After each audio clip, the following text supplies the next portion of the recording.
সুপ্রিয় আমাদের ভাই ও বোনেরা, আজকে আমি আপনাদের দেখাবো বিনা খরচে হাঁসের লেপ তৈরি।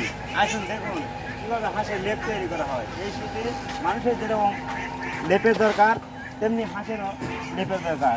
দেখুন আমরা আমাদের নিজস্ব ধানের, এটাকে ঘুষুর বলে, এই ঘুষুর দিয়ে দিচ্ছি। দেখুন সুন্দর করে দিচ্ছি। এই যে লেপ, এই লেপে হাঁস এমন ঘুমাবে আপনি চিন্তা করতে পারবেন না কী পরিমাণ সে ঘুমাতে পারে। তো আপনারা সবাই শীত থেকে রক্ষার জন্য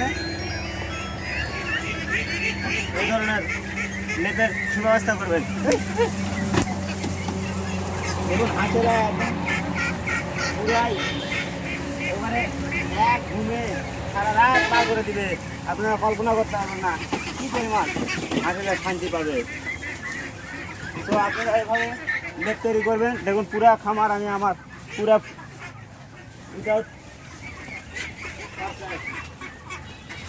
কোনো খরচা ছাড়াই কি সুন্দর করে হাঁসের লেপ তৈরি করতেছি। আপনারা এভাবে লেপ তৈরি করে দেবেন। হাঁসকে এই শীত থেকে রক্ষার জন্যে আপনারা এই পদ্ধতি ব্যবহার করতে পারেন। দেখুন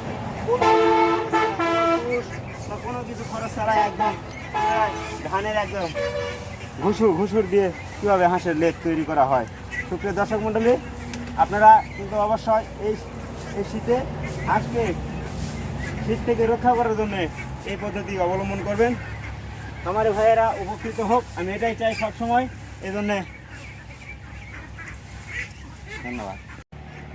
আমার বন্ধুরা, একটু পরিশ্রম না করলে কিন্তু আসলে খামার করা সম্ভব না। তাই আপনারা পরিশ্রমের কোনো বিকল্প নাই। আপনারা পরিশ্রম করতে কখনো দ্বিধাবোধ করবেন না এবং ভয় করবেন না। দেখুন এইভাবে যদি আপনারা হাঁসের লেপ তৈরি করে দেন, মাটি থেকে প্রায় বলা যায় যে আপনার প্রায় 4 ইঞ্চি, 4 ইঞ্চি না, ঠিক আপনার 3 ইঞ্চি আর কি, 3 ইঞ্চি মোটা করে এই লেপ বিছিয়ে দিয়েছি। এই হাঁস সুন্দর করে থাকবে এবং হচ্ছে যে হাঁসের ঠান্ডা লাগার সম্ভাবনা খুব কম। সবথেকে হাঁসের যে ঠান্ডা লাগে সেটা হচ্ছে নিচ থেকে। মাটি যদি ভিজা থাকে, আপনার খামার যদি ভিজা থাকে, তাহলে আপনার হচ্ছে যে হাঁস অসুস্থ হওয়ার সম্ভাবনা অনেক বেশি থাকে। তাই হাঁসের ঘরকে বিশেষ করে মাটি যেখানে থাকবে সেই মাটিকে সবসময় যদি শুষ্ক এবং হচ্ছে যে রাখা যায়, গরম রাখা যায়, তাহলে হাঁসের রোগ বালায় অনেকাংশেই কম হবে। তো আপনারা অবশ্যই আপনাদের চারপাশ থেকে এই ধরনের এই ধানের তুষ সংগ্রহ করবেন এবং খামারে বিছিয়ে দিবেন। দেখবেন হাঁস খুব সুন্দরভাবে সে রাতে ঘুমাচ্ছে এবং খুব স্বাচ্ছন্দ্য বোধ করতেছে। তাই আপনারা পরিশ্রম এর বিকল্প নাই, আপনারা পরিশ্রম করেন, ইনশাল্লাহ সফলতা আসবেই।